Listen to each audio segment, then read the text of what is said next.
Korea condemned remarks by a senior White House official about Pyongyang's cyber attack capabilities. North Korea is widely believed to have thousands of trained hackers, and stealing of cryptocurrencies has become a major source of funding for the sanctions-hit country and its weapons programs. Ann Neuberger, the U.S. Deputy National Security Advisor for Cyber and Emerging Technology, reportedly said on Wednesday that the North Koreans were a criminal syndicate pursuing revenue in the guise of a country. A foreign ministry spokesperson said that branding North Korea as a group of criminals revealed the true nature of Washington's hostile policy towards North Korea. Authorities in Hong Kong are planning a new law regulating cybercrime, in a move that could lay the groundwork for a China-style censorship of the city's internet. The law, which is currently at the consultation stage via the city's Law Reform Commission, would create new crimes including hacking or unlawful interference with computer systems, as well as possessing data deemed criminal by authorities. The new law would likely criminalize possession of criminal equipment or information, as well as knowingly providing such equipment or information, according to a consultation paper issued by the Commission.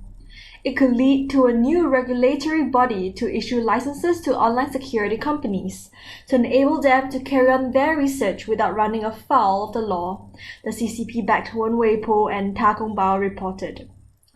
Hong Kong data scientist and pro-democracy activist Wong Ho-wah said many things remain unclear about the proposed law, including how easy it would be to break it. Critics are very worried that this will lead to internet blocks and censorship, and all of the AI censorship and keyword search term censorship they see in mainland China being implemented in Hong Kong.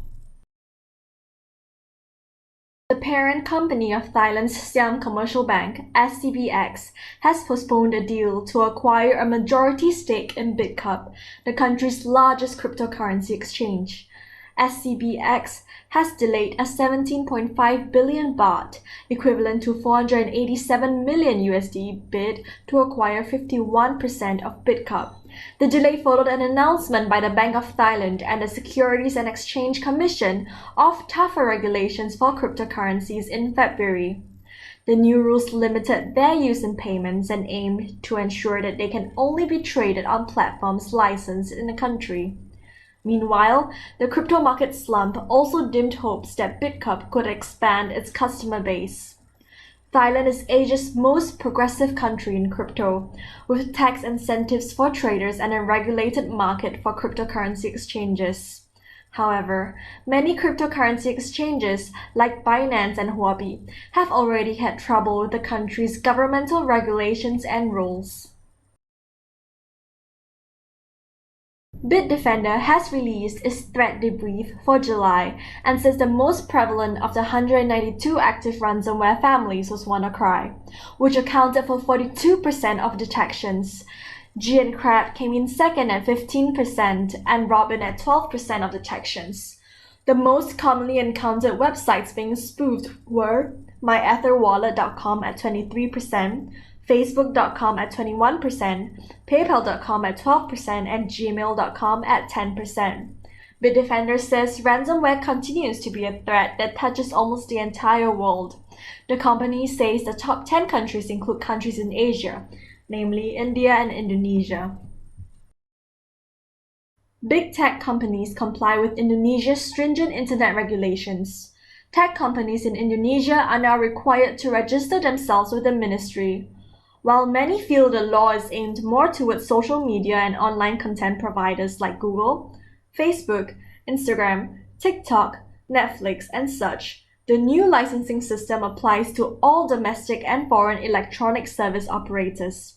The government can also compel companies to reveal communications and personal data of specific users if requested by law enforcement or government agencies.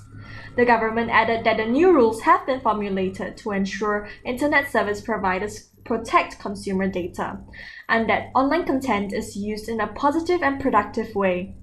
As the new ruling seems to be focused more on control, cyber activists have also voiced concerns that freedom of expression could be threatened. Moreover, there are also concerns on how exactly the government will determine which type of content will be considered a disruption to public order.